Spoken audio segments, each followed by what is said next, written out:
ನಟ ದರ್ಶನ್ಗೆ ಕೋರ್ಟ್ನಲ್ಲಿ ಮತ್ತೊಂದು ಹಿನ್ನಡೆಯಾಗಿದೆ. ಕೋರ್ಟ್ಗೆ ಖುದ್ದು ಹಾಜರಾತಿಗೆ ನಟ ದರ್ಶನ್ ಪರ ವಕೀಲರು ಅರ್ಜಿಯನ್ನ ಸಲ್ಲಿಕೆ ಮಾಡಿದ್ರು. ಕೋರ್ಟ್ನಲ್ಲಿ ಟ್ರಯಲ್ ಹಾಗೂ ವಾದ ಪ್ರತಿವಾದದ ಸಂದರ್ಭದಲ್ಲಿ ಖುದ್ದು ಹಾಜರಾತಿಗೆ ಸಲ್ಲಿಸಿದ ಅರ್ಜಿ ಏನಿದೆ ಅದು ವಜಾ ಆಗಿದೆ. ದರ್ಶನ್ ಅರ್ಜಿಯನ್ನ ವಜಾ ಮಾಡಿದೆ ಸೆಷನ್ಸ್ ಕೋರ್ಟ್. ನ್ಯಾಯಾಧೀಶೆ ಸುಜಾತಾ ಸಾಂಬ್ರಾಣಿ ಅವರಿಂದ ಆದೇಶ ಹೊರಡಿಸಲಾಗಿದೆ.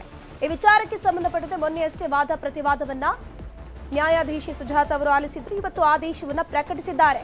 ವಿಡಿಯೋ ಕಾನ್ಫರೆನ್ಸ್ ಮೂಲಕ ಆರೋಪಿಗಳ ಹಾಜರಾತಿಗೆ ಸೂಚನೆಯನ್ನ ಕೊಟ್ಟಿರೋದು. ಖುದ್ದು ಹಾಜರಾತಿಯ ಅವಕಾಶ ಇರೋದಿಲ್ಲ. ವಿಡಿಯೋ ಕಾನ್ಫರೆನ್ಸ್ ಮೂಲಕವೇ ಬರಬೇಕು. ವಕೀಲರೊಂದಿಗೆ ಸಂಪೂರ್ಣ ಸಂವಹನಕ್ಕೆ ಅವಕಾಶವನ್ನು ಕೊಡಲಾಗಿದೆ. ನಿಯಮ 8.3 ಅಡಿಯಲ್ಲಿ ಸಂಪರ್ಕ ವ್ಯವಸ್ಥೆ ಕಲ್ಪಿಸೋಕೆ ಸೂಚನೆಯನ್ನು ಕೊಟ್ಟಿರುವಂಥದ್ದು ಇಲ್ಲಿ ನ್ಯಾಯಾಧೀಶೆ. ಈಗ ನಟ ದರ್ಶನ್ಗೆ ಒಂದ್ರ ಬೆನ್ನಲ್ಲಿ ಇನ್ನೊಂದ್ರತೆ ಹಿನ್ನಡೆಗಳು ಆಗ್ತಾನೇ ಇದೆ. ಒಂದ್ ಕಡೆ ಮಾಫಿ ಸಾಕ್ಷ್ಯ ಕಂಟಕ ಒಂದ್ ಕಡೆ ಆಗಿದೆ.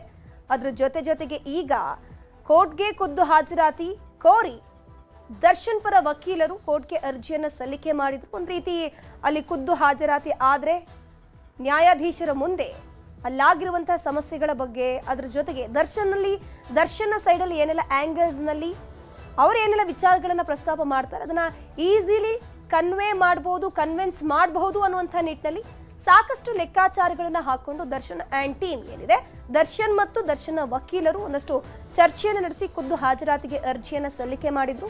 ಆ ಅರ್ಜಿ ಏನಿದೆ ಸೆಷನ್ಸ್ ಕೋರ್ಟ್ ನಲ್ಲಿ ಇವತ್ತು ವಜಾ ಆಗಿದೆ. ಇದ್ರ ಬಗ್ಗೆ ಹೆಚ್ಚಿನ ಮಾಹಿತಿ ನೀಡ್ತಾ ಹೋಗ್ತಾರೆ ನಮ್ಮ ಪ್ರತಿನಿಧಿ ಮಾದೇಶ್ ದೂರವಾಣಿ ಸಂಪರ್ಕದಲ್ಲಿ ಜಾಯಿನ್ ಆಗಿದ್ರೆ. ಮಾದೇಶ್, ಈಗ ಕೋರ್ಟ್ಗೆ ಖುದ್ದು ಹಾಜರಾತಿ ಅರ್ಜಿ ವಜಾ ಆಗಿದೆ. ಅದಕ್ಕೆ ಏನ್ ಕಾರಣವನ್ನ ನ್ಯಾಯಾಧೀಶರು ಕೊಟ್ಟಿದ್ದಾರೆ? ಈಗ ಏನೆಲ್ಲ ಪರ್ಮಿಷನ್ ಅನ್ನ ಕೊಡ್ತಾ ಇರೋದು ಈಗ ಸದ್ಯಕ್ಕೆ?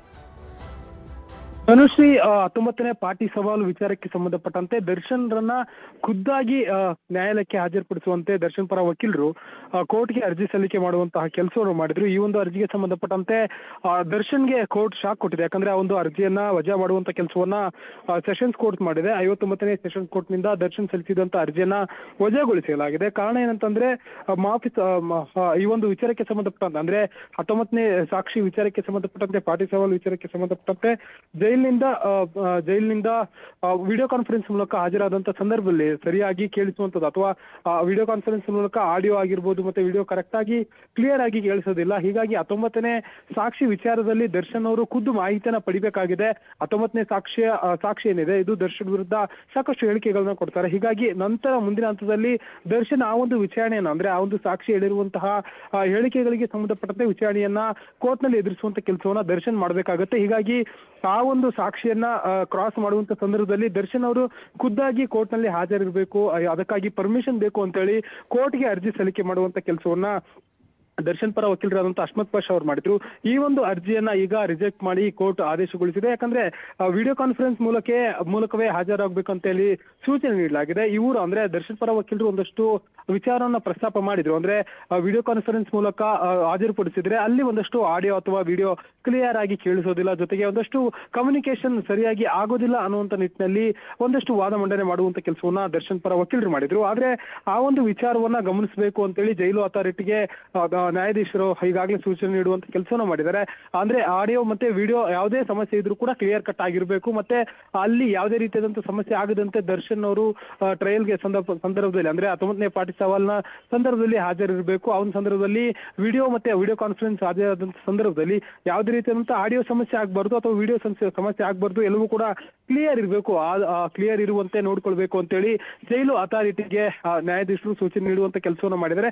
ಜೊತೆಗೆ ಇದೆಲ್ಲವನ್ನು ಕೂಡ ಸೂಚನೆ ಮತ್ತು ಪಾಲನೆ ಬಗ್ಗೆ ಮೇಲ್ವಿಚಾರಣೆಯನ್ನು ನಡೆಸಲು ಸಿಟಿ ಸಿವಿಲ್ ಕೋರ್ಟ್ ನ ರಿಜಿಸ್ಟ್ರಾರ್ಗೆ ಸೂಚನೆ ನೀಡಿದ್ದಾರೆ. ಯಾಕಂದ್ರೆ ಮತ್ತೆ ಅದನ್ನ ಪ್ರಶ್ನೆ ಮಾಡಿ ಕೋರ್ಟ್ಗೆ ಅರ್ಜಿ ಹಾಕುವಂತ ಸಾಧ್ಯತೆ ದರ್ಶನ್ ಪರ ವಕೀಲರು ಇರುತ್ತೆ. ಹೀಗಾಗಿ ಯಾವ ರೀತಿಯಾಗಿ ಒಂದು ಹಾಜರಾತಿ ನಡೆಯುತ್ತೆ ಮತ್ತೆ ಆಡಿಯೋ ಮತ್ತೆ ವಿಡಿಯೋ ಬಗ್ಗೆ ಯಾವ ರೀತಿಯಾಗಿ ಇರುತ್ತೆ ಎಲ್ಲವೂ ಕೂಡ ಕೋರ್ಟ್ ಸೂಚನೆಯಂತೆ ನಡೆದಿದೆಯಾ ಏನೋ ಅನ್ನೋದಕ್ಕೆ ಸಂಬಂಧಪಟ್ಟಂತೆ ಸೂಚನೆ ಮತ್ತೆ ಪಾಲನೆಯನ್ನ ರಿಜಿಸ್ಟ್ರಾರ್ ಅವರು ಕೂಡ ನೋಡ್ಕೊಳ್ಳುವಂತಹ ಕೆಲಸವನ್ನ ಮಾಡಬೇಕಾಗಿದೆ. ಒಟ್ಟಾರೆಯಾಗಿ ದರ್ಶನ್ ಅವರು ನೇರವಾಗಿ ಕೋರ್ಟ್ಗೆ ಹಾಜರಾಗುವಂತ ವಿಚಾರದಲ್ಲಿ ಈಗ ಮತ್ತೆ ಶಾಕ್ ಎದುರಾಗಿದೆ. ದರ್ಶನ್ 19ನೇ ಪಾರ್ಟಿ ಸವಾಲನ್ನ ವಿಡಿಯೋ ಕಾನ್ಫರೆನ್ಸ್ ಮೂಲಕ ಎದುರಿಸುವಂತಹ ಒಂದು ಪರಿಸ್ಥಿತಿ ಈಗ ದರ್ಶನ್ ಮುಂದಿದೆ. ಧನುಶ್ರೀ, ಮದೇಶಿಗ ದರ್ಶನ್ ಜಾಗದಲ್ಲಿ ಇನ್ನೊಬ್ಬ ವ್ಯಕ್ತಿ ಇದ್ದಂತಹ ಸಂದರ್ಭದಲ್ಲಿ, ಸಾಮಾನ್ಯ ವ್ಯಕ್ತಿ ಇದ್ದಂತಹ ಸಂದರ್ಭದಲ್ಲಿ ಪಾರ್ಟಿ ಸವಾಲಿಗೆ ಖುದ್ದು ನಾನು ಹಾಜರಾತಿ ಆಗ್ಬೇಕು ಅಂತಿದ್ರೆ ಕೋರ್ಟ್ ಏನಾದ್ರೂ ಪರ್ಮಿಷನ್ ಕೊಡ್ತಾ ಇತ್ತಾ? ಇಲ್ಲಿ ದರ್ಶನ್ ಆಗಿದ್ರಿಂದ ಇಲ್ಲಿ ಅರ್ಜಿ ವಜಾ ಆಗಿರೋದಾ ಹೇಗೆ?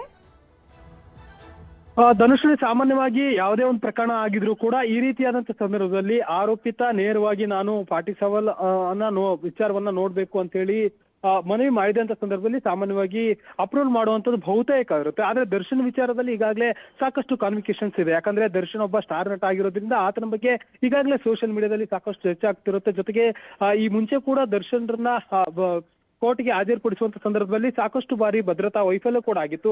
ಯಾಕಂದ್ರೆ ಕೋರ್ಟ್ ನಲ್ಲಿ ಸಾಕಷ್ಟು ಜನಸಂಖ್ಯೆಯಲ್ಲಿ ಜನ ಸೇರ್ತಾರೆ. ಹೀಗಾಗಿ ಆ ಒಂದು ವಿಚಾರವನ್ನ ಇಲ್ಲಿ ಪರಿಗಣಿಸುವಂತೆ ಕಾಣಿಸುತ್ತೆ. ಜೊತೆಗೆ ಒಂದಷ್ಟು ಆದೇಶವನ್ನು ಕೂಡ ಅಂದ್ರೆ ಬೇರೆ ಬೇರೆ ಕೋರ್ಟ್ನ ಅದರಲ್ಲೂ ಕೂಡ ಬಿಹಾರ್ನ ಒಂದು ಪ್ರಕರಣವನ್ನು ಕೂಡ SPP ಅವರು ಸೆಷನ್ ಕೋರ್ಟ್ಗೆ ಸಬ್ಮಿಟ್ ಮಾಡುವಂತ ಕೆಲಸವನ್ನು ಮಾಡಿದ್ರು. ಹೀಗಾಗಿ ಕೆಲವೊಂದಷ್ಟು ಕಾರಣಗಳಿಂದ ಅಂದ್ರೆ ಇಲ್ಲಿ ದರ್ಶನ್ ಪರ ವಕೀಲರು ನೀಡಿರುವಂತ ವಾದಕ್ಕಿಂತಲೂ ಕೂಡ SPP ಅವರು ನೀಡಿರುವಂತ ವಾದವನ್ನ ಕೋರ್ಟ್ ಪರಿಗಣಿಸಿದಂತೆ ಕಾಣಿಸುತ್ತೆ. ಯಾಕಂದ್ರೆ ಈಗಾಗಲೇ ಒಂದು ಪ್ರಕರಣವನ್ನು ಕೂಡ ಎಕ್ಸಾಂಪಲ್ ಆಗಿ ಕೊಟ್ಟಿದ್ದಾರೆ. ಜೊತೆಗೆ ದರ್ಶನ್ ಬರುವಂತ ಸಂದರ್ಭದಲ್ಲಿ ಯಾವ ರೀತಿಯಾದಂತಹ ಒಂದಷ್ಟು ಬಂದೋಬಸ್ತ್ ವ್ಯವಸ್ಥೆಗೆ ಸಾಕಷ್ಟು ತೊಂದರೆ ಆಗ್ಬೋದು. ಯಾಕಂದ್ರೆ ಪರಪ್ಪನ ಅಗ್ರಹಾರದಿಂದ ಜೈಲಿನಿಂದ ಕೋರ್ಟ್ ವರೆಗೂ ಕೂಡ ಕರೆತರುವಂತದ್ದು ಒಂದು ಕಡೆ ಆದ್ರೆ ಹಾಜರಾತಿ ಸಂದರ್ಭದಲ್ಲಿ ಕೋರ್ಟ್ನ ಆವರಣದಲ್ಲೂ ಕೂಡ ಒಂದಷ್ಟು ಸಾಕಷ್ಟು ಜನ ಸೇರ್ತಾರೆ. ವಕೀಲ ತಂಡವೂ ಕೂಡ ಜಾಸ್ತಿ ಸೇರುತ್ತೆ. ಹೀಗಾಗಿ ಆ ಒಂದು ಬಂದೋಬಸ್ತ್ ವ್ಯವಸ್ಥೆ ಒಂದು ಕಡೆ ಆದ್ರೆ ಈಗಾಗಲೇ ಬಿಹಾರ್ನ ಒಂದು ಪ್ರಕರಣವನ್ನು ಕೂಡ SPP ಅವರು ಪ್ರಸ್ತಾಪ ಮಾಡುವಂತ ಕೆಲಸವನ್ನು ಮಾಡಿದ್ರು. ಆ ಒಂದು ಪ್ರಕರಣದಲ್ಲಿ ಆಗಿರುವಂತಹ ಒಂದಷ್ಟು ಪ್ರಮುಖ ಅಂಶಗಳನ್ನ ಉಲ್ಲೇಖ ಮಾಡುವಂತ ಕೆಲಸವನ್ನ ಜೊತೆಗೆ ಆ ಒಂದು ಪ್ರಕರಣದ ಸಂಪೂರ್ಣ ವರದಿಯನ್ನ ಅಂದ್ರೆ ಆದೇಶ ಪ್ರತಿಯನ್ನ ಅಥವಾ ಅಂದ್ರೆ ಜಡ್ಜ್ಮೆಂಟ್ ಪ್ರತಿಯನ್ನ ಕೋರ್ಟ್ಗೆ ಸಬ್ಮಿಟ್ ಮಾಡುವಂತಹ ಕೆಲಸವನ್ನ SPP ಪ್ರಸನ್ನ ಕುಮಾರ್ ಅವರು ಮಾಡಿದ್ರು. ಯಾವೊಂದು ಕಾರಣಕ್ಕೆ ಅಕ್ಯೂಸ್ಡ್ನನ್ನ ನೇರವಾಗಿ ಕೋರ್ಟ್ಗೆ ಹಾಜರುಪಡಿಸಬಾರ್ದು, ಏನೆಲ್ಲ ಸಮಸ್ಯೆಗಳಾಗುತ್ತೆ ಅಥವಾ ಯಾವುದೋ ಒಂದು ಗ್ರೌಂಡ್ಸ್ ಮೇಲೆ ಅವರನ್ನ ಹಾಜರುಪಡಿಸೋದಕ್ಕೆ ಅವಕಾಶ ನೀಡಬಾರ್ದು ಕೋರ್ಟ್ ಅನ್ನೋದಕ್ಕೆ ಸಂಬಂಧಪಟ್ಟಂತೆ SPP ಅವರು ಕೋರ್ಟ್ಗೆ ಮಾಹಿತಿ ನೀಡುವಂತ ಕೆಲಸವನ್ನು ಮಾಡಿದ್ರು. ಹೀಗಾಗಿ SPP ಅವರ ವಾದವನ್ನ ಇಲ್ಲಿ ಕೋರ್ಟ್ ಪರಿಗಣಿಸಿದಂತೆ ಕಾಣಿಸುತ್ತೆ. ಈಗ ದರ್ಶನ್ ಅವರ ಅರ್ಜಿಯನ್ನ ರಿಜೆಕ್ಟ್ ಮಾಡುವಂತ ಕೆಲಸವನ್ನ ಕೋರ್ಟ್ ಮಾಡಿದೆ. ವಿಡಿಯೋ ಕಾನ್ಫರೆನ್ಸ್ ಮೂಲಕವೇ ಪಾಟಿ ಸವಾಲನ್ನ ಎದುರಿಸುವಂತ ಕೆಲಸವನ್ನ ದರ್ಶನ್ ಮಾಡಬೇಕಾಗಿದೆ. ಅಲ್ಲಿ ವಿಡಿಯೋ ಕಾನ್ಫರೆನ್ಸ್ ನಲ್ಲಿ ಏನೆಲ್ಲ ಸಮಸ್ಯೆಗಳು ಎದುರಾಗುತ್ತೆ ಅಂದ್ರೆ ಆಡಿಯೋ ಮತ್ತು ವಿಡಿಯೋ ಕ್ಲಿಯರೆನ್ಸ್ ಸಂಬಂಧಪಟ್ಟಂತೆ ಏನೇ ಸಮಸ್ಯೆ ಆಗದಂತೆ ಜೈಲು ಅಧಿಕಾರಿಗಳು ನೋಡ್ಬೇಕಾಗುತ್ತೆ. ಜೊತೆಗೆ ಈ ಒಂದು ಸಂದರ್ಭದಲ್ಲಿ ಏನೇ ಆ ಒಂದು ಮೇಲ್ವಿಚಾರಣೆಯನ್ನ ಸ್ವತಃ ಸಿಟಿ ಸಿವಿಲ್ ಕೋರ್ಟ್ ನ ರಿಜಿಸ್ಟ್ರಾರ್ ಗಮನಿಸುವಂತ ಕೆಲಸವನ್ನ ಮಾಡಬೇಕಾಗುತ್ತೆ. ಎಲ್ಲವನ್ನು ಕೂಡ ಸೂಚಿಸಿ ಸದ್ಯಕ್ಕೆ ಸೆಷನ್ಸ್ ಕೋರ್ಟ್ ಆದೇಶ ಮಾಡುವಂತ ಕೆಲಸವನ್ನ ಮಾಡಲಾಗಿದೆ. 59ನೇ ಸೆಷನ್ಸ್ ಕೋರ್ಟ್ ನ ನ್ಯಾಯಾಧೀಶರಾದಂತಹ ಎಂ ಸುಜಾತಾ ಸಾಮ್ರಾಣಿ ಅವರು ಆದೇಶ ಹೊರಡಿಸಿದ್ದಾರೆ. ಈ ಮೂಲಕ ದರ್ಶನ್ಗೆ ಮತ್ತೊಂದು ಶಾಕ್ ತಗುಲಿದಂತಾಗಿದೆ. ಧನುಶ್ರೀ, ಥ್ಯಾಂಕ್ ಯು ಮಹೇಶ್ ತಮ್ಮೆಲ್ಲ ಮಾಹಿತಿಗಾಗಿ. ನಿತಿನ್ ನಬೀನ್ ಸ್ಪೆಷಲ್ 13 ಟೀಮ್ ಏನಿದೆ ಅದು ರಿಲೀಸ್ ಆಗಿ ಹೋಗಿದೆ. 13 ಜನರಿಗೆ ಬಿಜೆಪಿ ಉಪಾಧ್ಯಕ್ಷ ಸ್ಥಾನವನ್ನ ಕೊಡಲಾಗಿರೋದು. ನಿತಿನ್ ನಬೀನ್ ಅವರು ಅಳೆದು ತೂಗಿ ಲೆಕ್ಕಾಚಾರವನ್ನ ಮಾಡಿ ಒಟ್ಟು ಸ್ಪೆಷಲ್ 13 ಜನರ ಒಂದು ಉಪಾಧ್ಯಕ್ಷ ಸ್ಥಾನದ ಲಿಸ್ಟ್ ಅನ್ನ ರಿಲೀಸ್ ಮಾಡಿದ್ದಾರೆ. 13 ಜನರಿಗೆ ಬಿಜೆಪಿಯ ಉಪಾಧ್ಯಕ್ಷ ಸ್ಥಾನ ಸಿಕ್ಕಿರೋದು. 13 ಜನ ರಾಷ್ಟ್ರೀಯ ಉಪಾಧ್ಯಕ್ಷರ ನೇಮಕ ಆಗಿ ಆ ಒಂದು ಪಟ್ಟಿಯನ್ನು ಕೂಡ ರಿಲೀಸ್ ಮಾಡಿದ್ದಾರೆ. ರಾಷ್ಟ್ರೀಯ ಬಿಜೆಪಿ ತಂಡಕ್ಕೆ ಸ್ಮೃತಿ ಕಂಬ್ಯಾಕ್ ಆಗಿದ್ದಾರೆ. ಸ್ಮೃತಿ ಇರಾನಿಗೆ ರಾಷ್ಟ್ರೀಯ ಪ್ರಧಾನ ಕಾರ್ಯದರ್ಶಿ ಪಟ್ಟವನ್ನ ಕಟ್ಟಿದ್ದಾರೆ.